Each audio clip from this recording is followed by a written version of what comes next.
বন্ধুবর, মহাভারতে যুধিষ্ঠিরকে বকরূপী যক্ষ একটা প্রশ্ন করেছিলেন, কয়েকটা প্রশ্ন করেছিলেন। তার মধ্যে একটা হচ্ছে যে সংসারের সবচেয়ে আশ্চর্য ব্যাপারটা কি।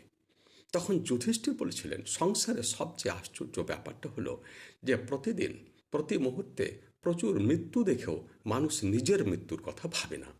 তো ভাবে না, তার প্রমাণ কি? কথাটা কিন্তু বাস্তব, মিথ্যা নয়। প্রমাণ আপনি চারিদিকে তাকালে বুঝতে পারবেন যে তারা প্রতিদিন অহরহ মৃত্যু দেখছে, শ্মশানের চিতায় দগ্ধ হতে দেখছে, মৃত্যু যন্ত্রণায় কত কষ্ট দেখছে, নানা ধরনের মানুষের সাফারিং তারা কিন্তু প্রতি মুহূর্তে দেখছে। কিন্তু তথাপি তারা সেই দুর্নীতি, সেই অসদাচার, সেই মিথ্যাচার, সেই ঘুষ খাওয়া, সেই দুর্নীতি কিন্তু চালিয়ে যাচ্ছে। এ থেকে প্রমাণিত হচ্ছে যে মানুষ অন্যের মৃত্যু দেখেও কিন্তু নিজে ভাবছে না যে আমি একদিন মারা যাব। মুখে বলছে ঠিকই, কিন্তু অন্তর থেকে জিনিসটাকে বুঝতে পারছে না। নমস্কার।